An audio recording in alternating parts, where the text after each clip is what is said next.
خير وبك نستعين يا فتاح يا الله ربنا زدنا علما ربنا زدنا علما ربنا زدنا علما رب اشرح لي صدري ويسر لي أمري واحلل عقدة من لساني يفقهوا قولي اللهم فقهنا في الدين آمین یا رب العالمین۔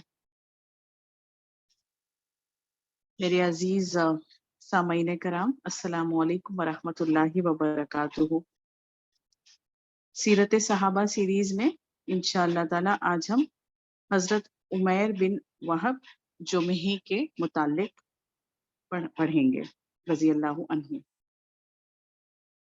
شروع کرتے ہیں۔ عمیر بن وہب جمحی جنگ بدر سے خود تو اپنی جان بچا کر صحیح سلامت واپس آ گیا، مگر اپنے پیچھے اپنے لڑکے کو مدینہ میں چھوڑ آیا جو مسلمانوں کے ہاتھوں گرفتار ہو گیا تھا۔ اسے یہ اندیشہ تھا کہ مسلمان باپ کے جرائم کے بدلے میں بیٹے سے مواخذہ کریں گے اور ان اذیتوں اور تکلیفوں کے بارے میں اسے دردناک سزا دیں گے جو وہ رسول اللہ صلی اللہ علیہ وسلم کو اسلام کی دعوت سے باز رکھنے اور ان کے صحابہ کو اس سے پھیرنے کے لیے دیا کرتا تھا۔ یہاں پر یہ بتایا جا رہا ہے، یہ جو پس منظر ہے یہ جنگ بدر کے بعد کا ہے، اور حضرت عمیر بن وہب رضی اللہ عنہ ابھی مسلمان نہیں ہوئے ہیں۔ اس وقت کے حالات یہ بتائے جا رہے ہیں، جنگ بدر کے بعد کا تذکرہ ہے۔ جنگ بدر جیسے کہ ہم جانتے ہیں مسلمانوں کو شاندار فتح ہوئی تھی، اور مشرکین مکہ جو ہے وہ انہوں نے ذلت آمیز شکست جو ہے وہ قبول کی تھی۔ مشرکین مکہ ہی میں سے ایک شخص کے بارے میں یہاں بتایا جا رہا ہے، عمیر بن وہب جمحی، جنہوں نے ابھی اسلام قبول نہیں کیا ہے۔ جنگ بدر سے یہ بھاگ آئے، لیکن ان کا بیٹا پیچھے ہی رہ گیا، مدینہ ہی میں رہ گیا، اور مسلمانوں کے ہاتھوں وہ گرفتار کر لیا گیا۔ اور اب عمیر بن وہب جو ہے وہ اس اندیشے میں ہے کہ جس طرح سے وہ مسلمانوں کو جو ایمان میں داخل ہوتے تھے، رسول اللہ صلی اللہ علیہ وسلم کی دعوت پر لبیک کہتے تھے، جس طرح سے وہ مسلمانوں کو اذیتیں دیا کرتا، تکلیفیں دیا کرتا تھا، اسی طرح سے اب مسلمان جو ہے وہ باپ کا بدلہ بیٹے سے لیں گے، اور اس کے بیٹے کو بھی وہی اذیتوں سے دوچار ہونا پڑے گا۔ تو پس منظر میں یہاں سے شروعات کی جا رہی ہے۔ آگے لکھتے ہیں، ایک روز عمیر چاشت کے وقت بیت اللہ کا طواف کرنے اور وہاں رکھے ہوئے بتوں سے برکت حاصل کرنے کی نیت سے مسجد حرام میں داخل ہوا۔ جیسے کہ ہم جانتے ہیں کہ کعبے کی حرمت جو ہے ان کے یہاں بھی تھی، بیت اللہ کا طواف بھی کیا کرتے تھے، لیکن ساتھ ہی انہوں نے جو ہے کعبے کو بتوں سے بھر دیا تھا۔ وہاں اس نے صفوان بن امیہ کو ہجر کے پاس بیٹھا ہوا دیکھا۔ ہجر کے متعلق آتا ہے کہ کعبہ سے متصل شمال کی جانب ایک جگہ ہجر کہلاتی تھی۔ تو یہ دوسرے شخص ہیں مکہ کے مشرکین مکہ میں سے صفوان بن امیہ، وہ ہجر کے پاس بیٹھے ہوئے ہیں۔ حضرت عمیر جو اس وقت ابھی ایمان نہیں لائے ہیں، چاشت کے بعد کے وقت میں صفوان بن امیہ کو ہجر کے پاس بیٹھا ہوا دیکھتے ہیں، تو اس کی طرف بڑھ گیا اور اسے سلام کیا۔ اب ان کا سلام جو ہے وہ مسلمانوں کے سلام جیسا نہیں تھا، ان کا سلام جو ہے وہ الگ طرح کا، جو بھی جاہلیہ کا جو ان کا سلام رہا ہو، بٹ مسلمانوں کی طرح ان کا سلام نہیں تھا۔ اسے سلام کیا۔ صفوان نے اس کے سلام کا جواب دیتے ہوئے کہا کہ عمیر آؤ بیٹھو، کچھ دیر باتیں کرتے ہیں، باتوں میں وقت اچھا کٹ جاتا ہے۔ عمیر صفوان کے بازو میں بیٹھ گیا اور دونوں کے درمیان جنگ بدر اور اس میں نازل ہونے والی مصیبت کا ذکر چھڑ گیا۔ وہ اپنے ان قیدیوں کو شمار کر رہے تھے جو محمد صلی اللہ علیہ وسلم اور ان کے صحابہ کرام رضی اللہ تعالی اجمعین رضی اللہ عنہم اجمعین کے ہاتھوں گرفتار ہو گئے تھے۔ صفوان نے ٹھنڈی سانس لیتے ہوئے کہا، خدا کی قسم، ان لوگوں کے بغیر اب زندگی میں کوئی لطف باقی نہیں رہ گیا ہے۔ یعنی صفوان بن امیہ اور عمیر بن وہب دونوں مل کر جو ہے وہ جنگ بدر کے بعد کی جنگ بدر میں جو بھی شکست ہوئی ہے، جن نقصانات سے وہ دوچار ہوئے ہیں، اس کا تذکرہ کر رہے ہیں۔ جیسے کہ ہم جانتے ہیں جنگ بدر میں ان کے بڑے بڑے سردار جو ہے وہ احد کے بدر کے کنویں میں جو ہے وہ پائے گئے تھے، تو ان کے متعلق یہ باتیں کرتے ہوئے کہتے ہیں کہ ان لوگوں کے بغیر اب زندگی میں کوئی لطف باقی نہیں رہ گیا۔ عمیر نے اس کی تائید کی کہ تم بالکل صحیح کہہ رہے ہو۔ پھر کچھ دیر خاموش رہنے کے بعد بولا، رب کعبہ کی قسم، اگر میرے ذمے وہ قرض نہ ہوتے جن کی ادائیگی کا میرے پاس کوئی بندوبست نہیں ہے، اور میرے اہل و عیال نہ ہوتے جن کے اپنے بعد ہلاک ہو جانے کا مجھے شدید اندیشہ لاحق ہے، تو میں یثرب جا کر محمد صلی اللہ علیہ وسلم کا خاتمہ کر دیتا اور اس فتنے کا سدباب کر دیتا جو ہمارے لیے پریشانی کا سبب ہوا ہے۔ نعوذ باللہ من ذالک۔ پھر وہ سرگوشی کے انداز میں بولا، مسلمانوں کے ہاں میرے لڑکے وہب کی موجودگی کے سبب میرا وہاں جانا ان کے لیے کسی تشویش یا شبہ کا باعث بھی نہیں ہوگا۔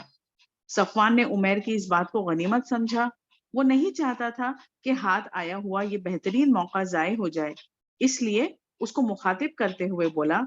عمیر، تم اپنا سارا قرض میرے اوپر چھوڑ دو، چاہے وہ جتنا بھی ہو، میں اسے تمہاری طرف سے ادا کر دوں گا، اور تمہارے اہل و عیال کو اپنے اہل و عیال میں شامل کر کے زندگی بھر ان کی پوری پوری کفالت کرتا رہوں گا۔ میرے پاس جو دولت ہے وہ ان سب کے گزر بسر کے لیے کافی ہے، وہ اس سے خوشحالی اور فراخی کے ساتھ زندگی گزار سکتے ہیں۔ یہاں پر جو ہے صفوان بن امیہ اور عمیر ابن وہب کی باتوں کے بارے میں بتایا جا رہا ہے کہ کس طرح سے عمیر جو ہے وہ اپنے بیٹے کے لیے فکر مند ہوتے ہیں جو مسلمانوں کی قید میں ہیں، اور ان کا یہ خیال ہوتا ہے کہ چونکہ میرا بیٹا مسلمانوں کا قیدی ہے، اس لیے میرا وہاں جانا ان کے لیے کوئی تشویش کا یا کسی کیوریوسٹی کا باعث نہیں ہوگا، کوئی شبہ ان کو مجھ پر نہیں ہوگا۔ اور اس کے مائنڈ میں کیا پلاننگ چل رہی ہے کہ میں مدینہ جاؤں، یثرب جاؤں، اور اس پورے فتنے کا سدباب کس طرح سے کر دوں کہ نعوذ باللہ محمد صلی اللہ علیہ وسلم کو قتل کر کے۔ لیکن اس کو ایک فکر لاحق ہوتی ہے کہ اس کے ذمے قرض ہوتا ہے، تو وہ کہتا ہے کہ اگر میرے ذمے قرض نہ ہوتا جن کی ادائیگی کا میرے پاس کوئی بندوبست نہیں ہے، تو اور میرے اہل و عیال نہ ہوتے جن کے اپنے بعد ہلاک ہو جانے کا مجھے شدید اندیشہ ہے، تو میں ضرور یہ کام کر دیتا۔ تو صفوان جب عمیر کی ان باتوں کو سنتے صفوان بن امیہ جب عمیر کی ان باتوں کو سنتا ہے تو اس کو یہ بہترین موقع لگتا ہے کہ چلو کوئی تو اٹھا اور اس کام کے لیے جو ہے وہ حامی بھرتا ہے اور اس کام کا بیڑا اٹھانے کے لیے تیار ہے۔ تو وہ کہتا ہے کہ تم قرض کی فکر تم نہ کرو، جتنا بھی قرض ہوگا جو بھی ہوگا تمہارے اہل و عیال کو بھی جو ہے وہ میں ان کی پوری کفالت کروں گا، تمہارا قرض بھی میں ادا کروں گا، لیکن جس کام کی تم نے ٹھانی ہے اس کو کر گزرو۔ تو یہ ان کے درمیان گفتگو بتائی جا رہی۔ آگے لکھتے ہیں، تب ہماری اس باہمی گفتگو کو اپنے ہی تک محدود رکھنا، کسی دوسرے کو اس سے آگاہ نہ کرنا۔ یہ عمیر صفوان کو رازداری کی تاکید کرتے ہوئے کہتے ہیں۔ صفوان اطمینان دلاتے ہوئے کہتے ہیں، میں تمہارے لیے اس کا ذمہ لیتا ہوں۔ عمیر مسجد سے اٹھ کر باہر آیا تو اس کے دل میں محمد صلی اللہ علیہ وسلم کے خلاف بغض اور کینے کی آگ بھڑک رہی تھی۔ وہ اپنے اس ناپاک منصوبے کی تکمیل کے لیے ضروری انتظامات میں مشغول ہو گیا۔ اس کو اپنے اس سفر اور اس کے مقصد کے بارے میں کسی شخص کی طرف سے کسی شبے کا قطعی کوئی اندیشہ نہیں تھا، کیونکہ اس وقت قیدیوں کے فدیے کی ادائیگی کے سلسلے میں ان کے قریشی رشتہ داروں کی یثرب کی طرف آمد و رفت کا سلسلہ برابر جاری تھا۔ جیسے کہ ہم جانتے ہیں کہ فدیہ دے کر قیدیوں کو آزاد کروائے جانے کا رواج ان کے یہاں عائد تھا۔ تو چونکہ اس کا بیٹا بھی مسلمانوں کے ہاں قیدی ہے تو وہ کہتا ہے میرے جانے سے کسی کو شبہ بھی نہیں ہوگا، کوئی شک بھی نہیں ہوگا، اور میں جو ہے اس پورے فتنے کا ہے نا نفرت کی آگ اپنے سینے میں رکھے، وہ کہتا ہے کہ میں اس پورے فتنے کا جو ہے وہ آج سدباب کر کے ہی رہوں گا۔ عمیر نے اپنی تلوار کو سیقل کرنے اور اس کو زہر میں بجھانے کا حکم دیا، یعنی اس کو شارپ کروایا اور پھر اس کو پوائزن سے جو ہے وہ کوٹ کرنے کا حکم دیا۔ پھر اس نے اپنی سواری کی اونٹنی طلب کی، وہ تیار کر کے اس کے سامنے لائی گئی اور وہ اس کی پشت پر سوار ہو گیا اور اپنے دل میں بغض و عداوت اور شر و فساد کے ناپاک جذبات لیے مدینے کی سمت چل پڑا۔ عمیر مدینہ پہنچا اور اس نے رسول اللہ صلی اللہ علیہ وسلم کو قتل کرنے کے ارادے سے مسجد کا رخ کیا۔ نعوذ باللہ من ذالک۔ جب وہ مسجد کے دروازے کے پاس پہنچا تو اس نے اپنی اونٹنی کو بٹھایا اور اس سے نیچے اترا۔ اس وقت حضرت عمر بن خطاب رضی اللہ عنہ کچھ صحابہ کرام کے ساتھ مسجد کے دروازے کے قریب ہی بیٹھے ہوئے تھے۔ وہ لوگ آپس میں جنگ بدر اور اس میں قتل ہونے والے قریشیوں اور ان کے قیدیوں کا تذکرہ کر رہے تھے۔ وہ مسلمان مہاجرین و انصار کے دلیرانہ کارناموں کی یاد تازہ کر رہے تھے اور اللہ تعالیٰ کے اس احسان کو یاد کر رہے تھے جو اس نے مسلمانوں کی فتح اور کامرانی اور ان کے دشمنوں کی ذلت آمیز شکست کے شکل میں ان کے اوپر کیا تھا۔ تو جس طرح سے ہم نے پڑھا کہ صفوان بن امیہ اور عمیر بن وہب جو ہے وہ بیٹھ کر اپنی شکست کا چرچا کر رہے تھے، اسی طرح سے حضرت عمر بن خطاب اور ساتھ ہی صحابہ کرام تھے، وہ بھی جو ہے وہ جنگ میں مارے جانے والے شہیدوں کی یاد تازہ کر رہے تھے اور اللہ کے اس احسان کو یاد کر رہے تھے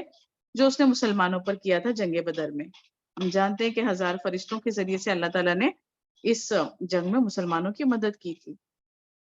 یکایک حضرت عمر رضی اللہ عنہ کی توجہ بدلی اور ان کی نظر عمیر بن وہب پر پڑی جو اپنی سواری سے اتر کر تلوار لٹکائے مسجد کی طرف جا رہا تھا۔ یہ منظر دیکھ کر وہ گھبرا اٹھے اور یہ کہتے ہوئے دوڑے، یہ دشمن خدا عمیر بن وہب ہے، خدا کی قسم یہ کسی نیک ارادے سے نہیں آیا ہے، یہ مکہ میں مشرکین کو ہمارے خلاف اکسایا کرتا اور جنگ بدر سے پہلے ہمارے خلاف جاسوسی کیا کرتا تھا۔ پھر انہوں نے اپنے ساتھ بیٹھے ہوئے لوگوں سے کہا، تم لوگ فوراً رسول اللہ صلی اللہ علیہ وسلم کے پاس پہنچ جاؤ اور آپ صلی اللہ علیہ وسلم کو چاروں طرف سے گھیرے میں لے لو اور ہوشیار رہنا کہیں یہ خبیث مکار کوئی دھوکہ نہ کر دے۔ پھر وہ خود لپکے ہوئے حضور صلی اللہ علیہ وسلم کی خدمت میں پہنچے اور آپ صلی اللہ علیہ وسلم سے عرض کیا، اے اللہ کے رسول صلی اللہ علیہ وسلم، یہ دشمن خدا عمیر بن وہب ہے جو تلوار سے مسلح ہو کر آیا ہے، مجھے یقین ہے یہ ضرور کسی برے ارادے سے یہاں آیا ہے۔ جیسے ہی ہم دیکھتے ہیں کہ عمیر بن وہب جو ہے وہ تلوار لٹکائے مسجد کی طرف جا رہا ہوتا ہے، تو حضرت عمر بن خطاب اور ان کے ساتھی صحابہ کرام جو مسجد کے باہر بیٹھے جنگ بدر کی یادیں تازہ کر رہے ہوتے ہیں، شہیدوں کی یادیں تازہ کر رہے ہوتے ہیں، وہ دیکھ لیتے ہیں کہ عمیر بن وہب جو ہے وہ مسجد کی طرف بڑھ رہا ہے اور تلوار لٹکائے ہوئے ہے نا۔ تو اور جو ہے حضرت عمر بن خطاب جو ہے اس کی فطرت کے متعلق بھی جانتے ہیں کہ مشرکین کو کس طرح سے مسلمانوں کے خلاف بھڑکایا کرتا تھا، جاسوسی کیا کرتا تھا۔ تو آپ جو ہے بالکل چوکنے ہو جاتے ہیں اور کہتے ہیں کہ کسی نیک ارادے سے نہیں آیا ہے۔ صحابہ کرام کو فوراً دہراتے ہیں کہ آپ صلی اللہ علیہ وسلم کے اطراف جو ہے وہ ایک حفاظت کا گھیرا بنا لیا جائے اور خود بھی لپکتے ہیں۔ اور عمیر جو ہے وہ آپ صلی اللہ علیہ وسلم کی خدمت میں حاضر ہو اس سے پہلے حضرت عمر حاضر ہو جاتے ہیں اور آپ صلی اللہ علیہ وسلم سے فرماتے ہیں کہ یہ عمیر ہے جو تلوار لے کر آیا ہے، ہتھیار سے لیس ہو کر آیا ہے اور مجھے یقین ہے کسی برے ارادے سے ہی آیا ہے۔ رسول اللہ صلی اللہ علیہ وسلم نے ان کی یہ باتیں سن کر فرمایا، اسے میرے پاس لے آؤ۔ حضرت عمر رضی اللہ عنہ عمیر بن وہب کے پاس پہنچے اور اس کو گریبان سے پکڑ لیا اور اس کی گردن کو تلوار کے تسمے میں پھنسا کر رسول اللہ صلی اللہ علیہ وسلم کے پاس لائے۔ حضور صلی اللہ علیہ وسلم نے اس کو اس حال میں دیکھا تو فرمایا کہ عمر اس کو چھوڑ دو، دور ہٹ جاؤ۔ پھر آپ صلی اللہ علیہ وسلم نے عمیر کی طرف متوجہ ہوتے ہوئے اسے اور قریب آنے کا اشارہ کیا۔ اس نے آپ صلی اللہ علیہ وسلم کے نزدیک جا کر جاہلیت کے طریقے سے سلام کیا، جیسے کہ ہم نے پہلے بھی پڑھا نا کہ عمیر اور صفوان آپس میں ایک دوسرے کو سلام کرتے ہیں، لیکن ان کا سلام جاہلیت کے طریقے پر ہوتا ہے، مسلمان اسلام کے طریقے پر نہیں ہوتا۔ آپ صلی اللہ علیہ وسلم نے فرمایا، عمیر، اللہ تعالیٰ نے ہم کو تمہارے طریقہ سلام سے بہتر سلام سے نوازا ہے۔ اللہ تعالیٰ نے ہم کو سلام سے نوازا ہے جو اہل جنت کا طریقہ سلام ہے نا۔ یہاں پر دیکھیے ہم جانتے ہیں کہ سلام کی تلقین جو ہے وہ ہم کو بارہا ملتی ہے احادیث میں کہ آپس میں جو ہے وہ پیار اور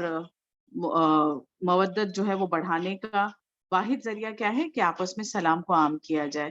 تو اسی کی تلقین ہم دیکھتے ہیں یہاں پہ اللہ کے رسول صلی اللہ علیہ وسلم عمیر کو بھی کہتے ہیں کہ اللہ نے جو ہے ہمیں اسلام سے نوازا ہے اور ہمارا طریقہ سلام تم سے بہتر طریقہ سلام ہے۔ جیسے کہ ہم سنتے ہیں کہ جو بھی طریقے آج رائج ہیں دنیا میں ایک دوسرے کو گریٹ کرنے کے،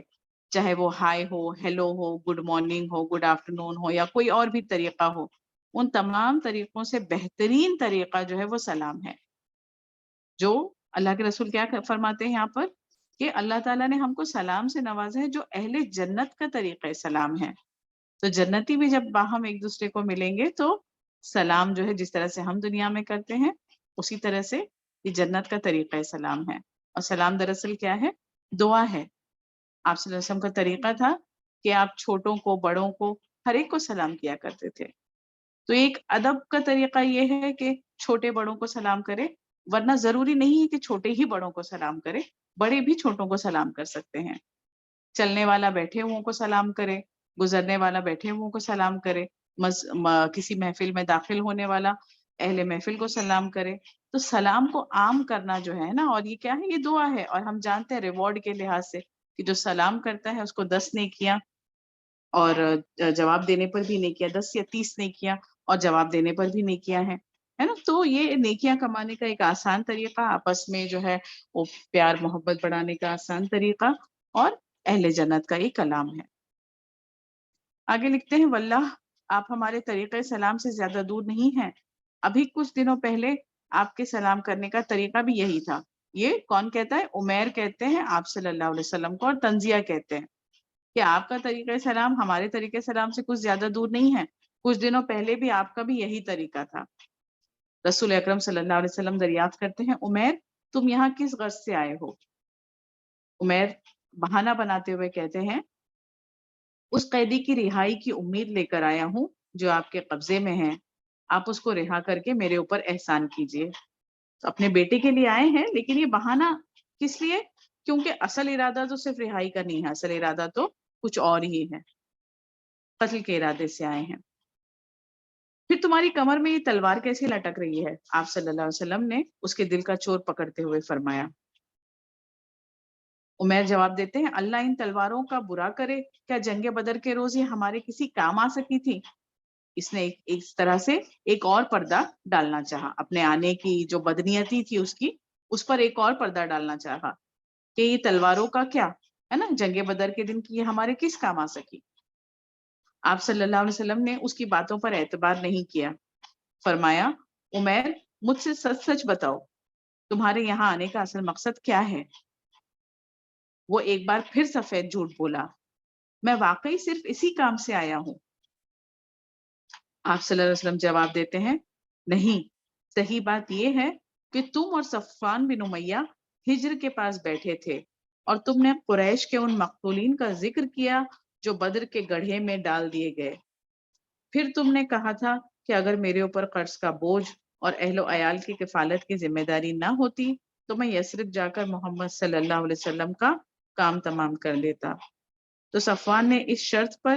کہ تم مجھے قتل کر دو گے تمہارے قرضوں کی ادائیگی اور تمہارے اہل و عیال کی کفالت کی ذمہ داری اپنے سر لے لی. لیکن یاد رکھو تمہارے اس ناپاک ارادے کے درمیان اللہ تعالی حائل ہے. رسول اللہ صلی اللہ علیہ وسلم نے اس کی سازش کا بھانڈا پھوڑ دیا. یہ سن کر تھوڑی دیر کے لیے عمیر بن وہب بالکل ہکا بکا رہ گیا. پھر بول اٹھا میں گواہی دیتا ہوں کہ واقعی آپ اللہ کے رسول ہیں. یہاں پر دیکھیے جو باتیں صفوان بن امیہ اور وہب عمیر بن وہب کے درمیان ہوتی ہے اس وقت ان دونوں کے سوا اور کوئی موجود نہیں ہوتا، لیکن اللہ کے رسول صلی اللہ علیہ وسلم کو یہ ساری باتیں جو ہے وہ اللہ کے ذریعے ایک وحی یا الہام ہے نا، جو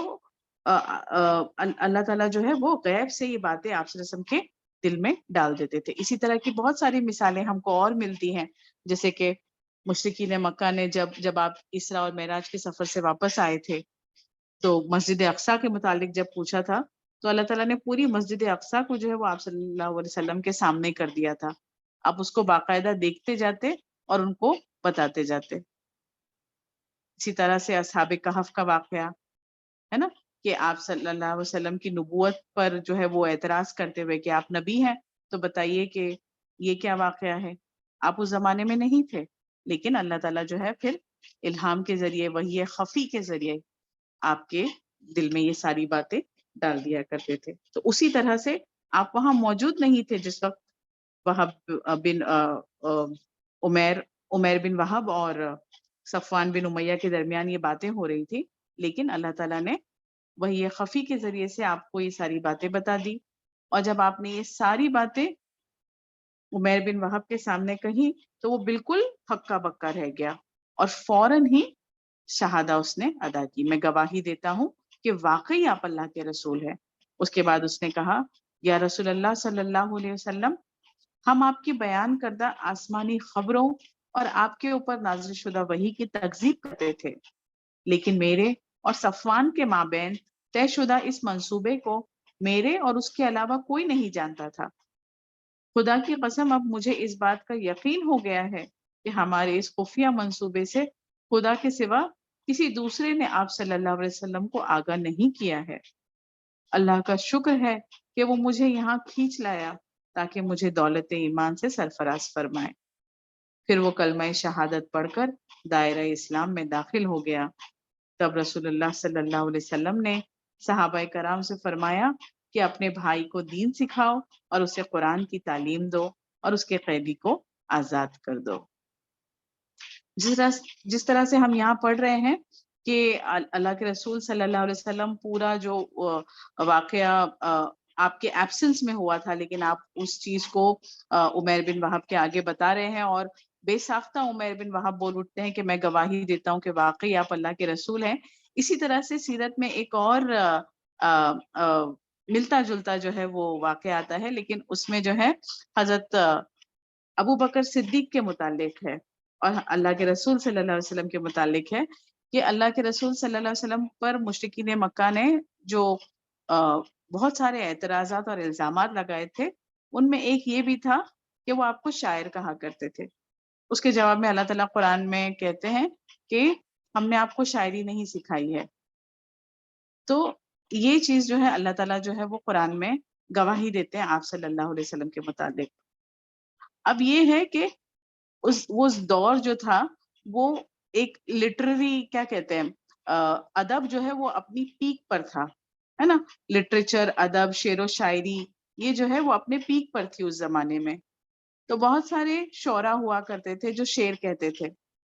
ایک دفعہ کا موقع ہے جب حضرت ابو بکر صدیق اور اللہ کے رسول صلی اللہ علیہ وسلم ساتھ ہوتے ہیں، اور حضرت ابو بکر صدیق اللہ کے رسول صلی اللہ علیہ وسلم سے فرماتے ہیں کہ آپ وہ اشعار جو ہیں وہ سنا دیجئے۔ اللہ کے رسول صلی اللہ علیہ وسلم وہ اشعار سناتے ہیں، لیکن اس میں جو ہے وہ آپ پوری طریقے سے مکمل طور پر اس کو صحیح نہیں سنا پاتے، اس میں کچھ جو ہے وہ کمی بیشی کر دیتے ہیں۔ تو ان اشعار کو سننے کے بعد حضرت ابو بکر صدیق رضی اللہ عنہ مسکراتے ہیں اور فرماتے ہیں کہ میں گواہی دیتا ہوں کہ واقعی آپ اللہ کے رسول ہیں، کہ اللہ تعالیٰ فرماتے ہیں کہ ہم نے آپ کو شعر نہیں سکھایا، آپ شاعر نہیں ہیں۔ تو بالکل اسی طرح کا جو ہے جملہ جو ہے حضرت ابو بکر صدیق کی زبان سے بھی ادا ہوتا ہے، جو ہم یہاں پر عمیر بن وہب کے بارے میں پڑھ رہے ہیں۔ پھر آگے بات آتی ہے، اللہ کے رسول صلی اللہ علیہ وسلم جب عمیر بن وہب کلمہ شہادت ادا کر کے دائرہ اسلام میں داخل ہو جاتے ہیں، تب آپ صلی اللہ علیہ وسلم صحابہ کرام سے فرماتے ہیں کہ اپنے بھائی کو دین سکھاؤ اور اسے قرآن کی تعلیم دو اور اس کے قیدی کو آزاد کر دو۔ یہاں پر دیکھیے، جیسے ہی بندہ کلمہ پڑھ کر دائرہ اسلام میں داخل ہو جاتا ہے تو مومن آپس میں بھائی ہوتے ہیں۔ اللہ کے رسول کہتے ہیں اپنے بھائی کو دین سکھاؤ، ہے نا؟ تو یہ بھی چیز ہمارے لیے نوٹ کرنے جیسی ہے کہ کلمہ شہادت ادا کرنے کے بعد ہم جو ہے وہ جدا جدا نہیں، بلکہ سارے مومن آپس میں ایک دوسرے کے بھائی ہو جاتے ہیں۔ عمیر بن وہب کے اسلام لانے پر مسلمانوں نے غیر معمولی مسرت کا اظہار کیا، یہاں تک کہ حضرت عمر فاروق رضی اللہ عنہ نے فرمایا کہ جس وقت عمیر بن وہب رسول اللہ صلی اللہ علیہ وسلم کے پاس آیا تھا وہ میرے نزدیک خنزیر سے بھی بدتر تھا، لیکن آج وہ میرے بعض بیٹوں سے بھی زیادہ مجھے محبوب ہے۔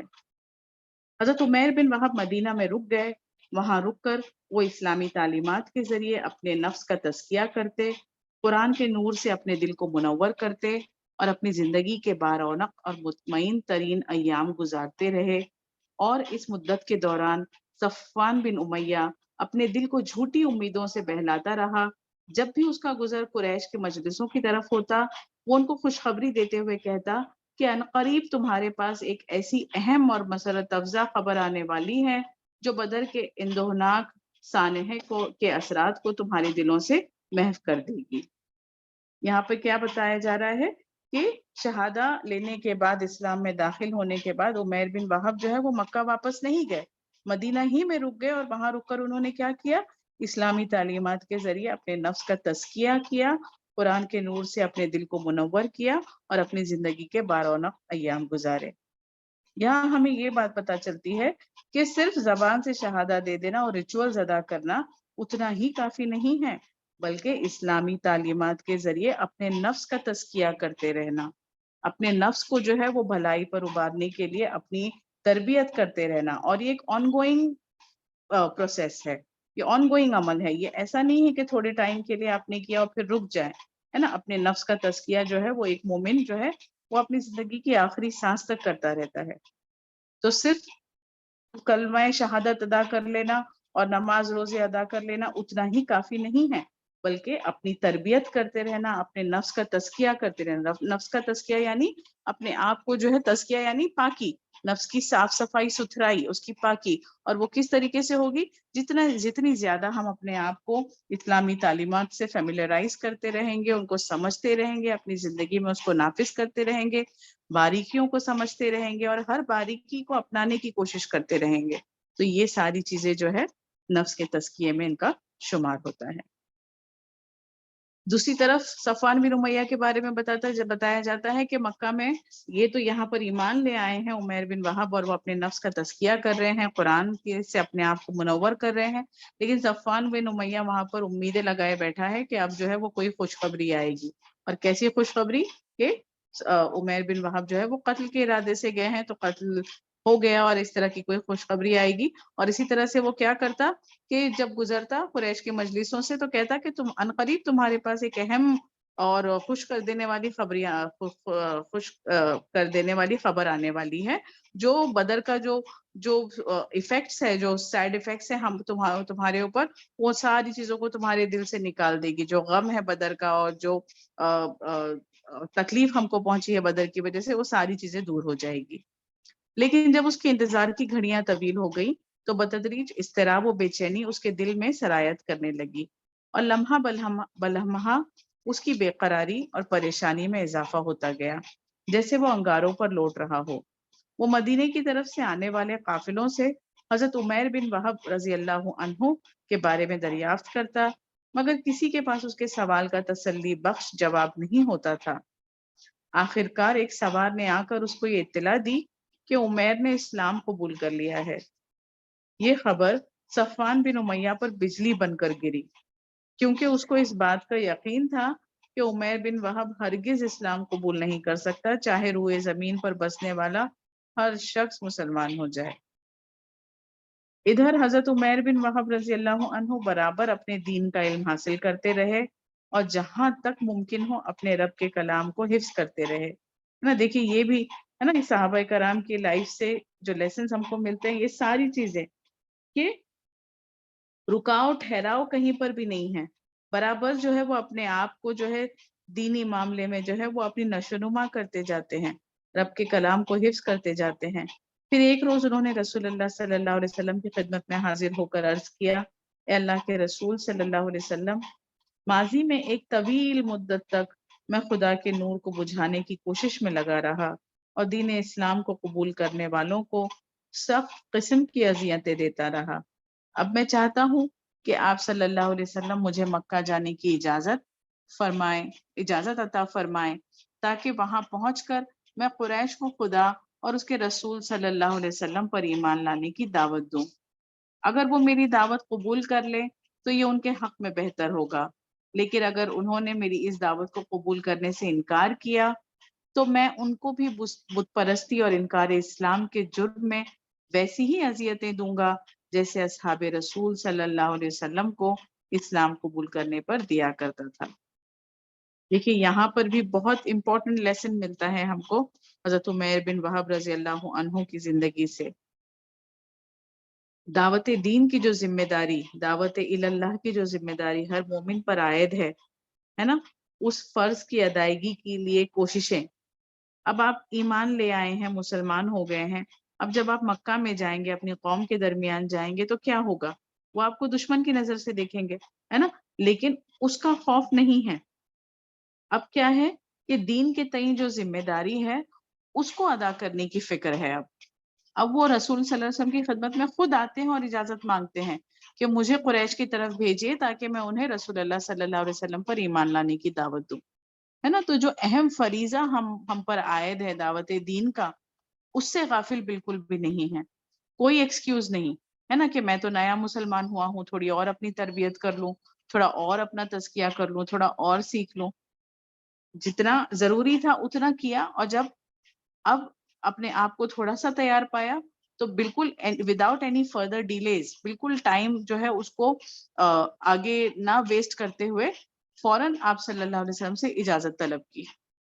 تو یہ ہمارے لیے بہت امپورٹنٹ لیسن ہے. کہیں پر بھی جو ہے ہم کو اپنے اس اہم فریضے سے غفلت نہیں برتنی چاہیے. اہم فریضہ کیا ہے؟ دعوت دین، دین کا نفاذ، دعوت اللہ. ہم کبھی بھی یہ نہ سوچیں کہ ابھی جو ہے ہم سیکھنے کے مرحلے میں ہیں، ابھی تو بہت کچھ سیکھنا باقی ہے، ابھی تو ٹرین ہونا ضروری ہے، اب ٹرین ہو جائے اس کے بعد ہم کریں. تو یہ ہے کہ جتنا ہم نے سیکھا ہے ہم وہ سکھانے والے بنے. ضروری نہیں کہ ہم جو ہے بالکل پرفیکٹ ہو جائیں اور اس کے بعد بھی ہم یہ کام کریں. ہو سکتا ہے زندگی وہاں تک پہنچنے کا موقع نہ دے، لیکن یہ ہے کہ اس اہم فریضے سے غفلت جو ہے وہ کہیں بھی ہمارے اندر نہ آئے. جس بھی استطاعت میں ہم تیار ہیں، اتنی جتنا علم ہم نے حاصل کیا ہے اس علم کو جو ہے وہ پہنچانے والے بنے. اگر وہ میری دعوت، آگے کہتے ہیں کہ اگر وہ میری دعوت قبول کریں تو یہ ان کے حق میں بہتر ہوگا، لیکن اگر انہوں نے میری اس دعوت کو قبول کرنے سے انکار کیا تو میں ان کو بھی بت پرستی اور انکار اسلام کے جرم میں ویسی ہی اذیتیں دوں گا جیسی اصحاب رسول صلی اللہ علیہ وسلم کو اسلام قبول کرنے پر دیا کرتا تھا. یہاں پر کیا پتہ چلتا ہے کہ دوستی ہوگی تو حق کے لیے ہوگی، ورنہ دشمن ہو جائیں گے دوست بھی، ہے نا؟ کہ اگر وہ دعوت کو قبول کر لیتے ہیں تو ٹھیک، ورنہ ان کی بت پرستی اور اسلام سے انکار کے جرم میں جو ہے میں ان کو پھر اذیتیں دوں گا، ہے نا؟ اب یہ ہیں کون؟ انہی کے قبیلے والے، انہی کے جاننے والے جن کے ساتھ وہ بھی تھے، لیکن اب چونکہ اسلام میں داخل ہو گئے تو اب دوستی اگر ہوگی تو وہ صرف اور صرف حق کی بنا پر ہوگی، ورنہ جو بھی باطل ہے پھر وہ دشمن ہوگا. رسول اللہ صلی اللہ علیہ وسلم نے ان کو اجازت دے دی. اجازت پا کر وہ مکہ آئے اور صفوان بن امیہ کے گھر پہنچے اور اس سے بولے، صفوان، تمہارا شمار مکہ کے سربر آوردہ لوگوں اور قریش کے اصحاب عقل و دانش میں ہوتا ہے. کیا واقعی تم یہ سمجھتے ہو ان پتھروں کی پرستش اور ان کے لیے قربانی کرنے کا جو طریقہ تم لوگوں نے اختیار کر رکھا ہے وہ عقل کی روح سے زندگی گزارنے کا صحیح طریقہ ہے؟ میں تو اسے درست نہیں سمجھتا، اور اس بات کی گواہی دیتا ہوں کہ اللہ کے سوا حقیقت میں کوئی معبود نہیں ہے اور محمد صلی اللہ علیہ وسلم اس کے رسول ہیں. دیکھیے یہاں پر اب عمیر بن وہب مکہ آتے ہیں اور صفوان بن امیہ کے پاس جاتے ہیں، تو دعوت کا کیا طریقہ وہ اختیار کرتے ہیں. اب دیکھیے کہ صفوان، تمہارا شمار مکہ کے سربر آوردہ لوگوں اور قریش کے اصحاب عقل میں ہوتا ہے، یعنی کہ تم مکہ کے جو ہے وہ انفلوئنشل لوگوں میں تمہارا شمار ہوتا ہے. تو جیسے کہ ہم نے پچھلی دفعہ بھی جب پڑھا تھا تو ہم نے یہ بات کہی تھی کہ دعوت جو ہے وہ اللہ کے رسول صلی اللہ علیہ وسلم کی بھی یہ سنت تھی کہ آپ جو ہے وہ قوم کے جو سردار یا ان کے جو لیڈر ہوا کرتے تھے ان تک جو ہے وہ اپنی دعوت کو پہنچانے کا اہتمام ضرور بضرور کیا کرتے تھے. اور انفیکٹ دعوت کی شروعات جو ہے وہ ان کے ذریعے سے ہوا کرتی تھی، اور وہ اس لیے کہ اگر قوم کے لیڈر ایمان لے آتے ہیں تو ان کے پیچھے ان کی ساری قوم جو ہے پھر وہ پیچھے آتی ہے. دوسری چیز یہاں پر ہم دیکھتے ہیں کہ حضرت عمیر بن وہب جو ہے وہ صفوان بن امیہ کی عقل کو اپیل کرتے ہیں، کہتے ہیں کہ قریش کے اصحاب عقل و دانش میں تمہارا شمار ہوتا ہے، یعنی تم کوئی ایسے ویسے نہیں ہو، تم ناعقل نہیں ہو، تم عقل رکھتے ہو، تم دانش مند ہو. قرآن بھی ہم دیکھتے ہیں کہ ہماری عقل کو، انسانی عقل کو اپیل کرتا ہے. اللہ تعالیٰ نے ہمیں اشرف المخلوقات جو بنایا وہ اسی بنا پر بنایا. جانوروں سے اگر ہم کو الگ کیا اسی بنا پر کیا کہ ہم کو عقل دی، اچھائی اور برائی، صحیح اور غلط کی تمیز جو ہے وہ ہماری فطرت میں ودیت کر دی، عقل دی تاکہ ہم جو ہے وہ اینالائز کر سکیں ہر چیز کو لاجیکلی، ریشنلی، چیزوں کو جو ہے ان کی ڈیٹیلز میں جا کر ریسرچ کر کے اور سمجھ سکیں کہ کیا صحیح اور کیا غلط ہے. تو بالکل وہ عقل کو، تو جب یہی طریقہ جو ہے، یہی اسلوب جو ہے، جب ہم دعوت کے میدان میں اتریں انشاءاللہ، تو ہم جو ہے اسی طریقے کو اپنائیں کہ ہم جو ہے بات کرتے ہوئے، انہوں نے کیسا سوالیہ طریقہ وہ کیا، اختیار کیا. کیا واقعی تم یہ سمجھتے ہو ان پتھروں کی پرستش اور ان کے لیے قربانی کرنے کا جو طریقہ تم لوگوں نے اختیار کر رکھا ہے وہ عقل کی روح سے زندگی گزارنے کا صحیح طریقہ ہے نا؟ یعنی کہ انہی کو، جیسے ہم کسی سے بات کرتے ہوئے اور ان کو جو ہے ان کی توجہ اس طرف کرنے کے لیے اگر ہم یہ کہیں، ہے نا، isn't it strange, don't you find this strange، ہے نا، تو ان کی عقل کو اور ان کی سوچ کو جو ہے وہ سوچنے پر مجبور کر دے، ہے نا، کہ کیا آپ کو یہ نہیں لگتا کہ یہ ایسا ہے، کہ مطلب جو ایک طریقہ یہ بھی ہے کہ آپ جو ہے وہ پورا ایکسپلینیشن اور پوری تھیوری سامنے رکھیں، اور دوسرا یہ ہے کہ ان کی سوچ کو اس طرف لے آئیں، ان کی فکر کو جو ہے وہ اس طرف لے آئیں. کیا واقعی آپ کو لگتا ہے ایسا ہے؟ کیا واقعی آپ کو لگتا ہے اس طریقے سے ہے؟ ایک ایگزامپل مجھے یہاں پر یاد آ رہا ہے، ایک جاننے والی ہیں جو اپنے کلینک میں جو ہے وہ بہت ایکٹیولی دعوت وغیرہ کا کام کرتی ہیں. تو ڈاکٹرز اور فزیوتھراپسٹ اور میڈیکل پروفیشنل جو ہیں ان کے کلینک میں ریگولرز رہتے ہیں. تو یہ چونکہ ایک انٹلیکچوئل جماعت ہے، ڈاکٹرز اور یہ سارے میڈیکلز اینڈ پیرامیڈکس، تو ان کے ساتھ جو ان کی کانورسیشن ہوتی ہے وہ بھی ایک انٹلیکچوئل ٹائپ کی کانورسیشن ہوتی ہے. اسی طرح کی ایک کانورسیشن وہ ہمارے ساتھ شیئر کر رہی تھی، جہاں پہ انہوں نے بت پرستی اینڈ آئیڈل ورشپ کے متعلق جو ہے وہ سوالات سے بات شروع کی تھی کہ کس طریقے سے یہ مورتیاں جو ہم اپنے ہاتھوں سے بناتے ہیں اور پھر اپنے ہاتھوں سے ہم ان کو جو ہے وہ سپرد خاک بھی کر دیتے ہیں، تو کیسے ہماری عقل یہ مانتی ہے کہ ان ہستیوں نے اتنی شاہکار چیزیں جو کائنات میں ہمارے اطراف ہیں، سورج، چاند، ستارے، زمین، آسمان، پہاڑ، دریا، یہ ساری چیزیں بنائی ہیں. تو جب یہ سوال انہوں نے رکھا، انہوں نے کہا، اس سوال کے آگے انہوں نے یہ بھی کہا کہ دن لانا، رات لانا، سورج کو روشنی دینا،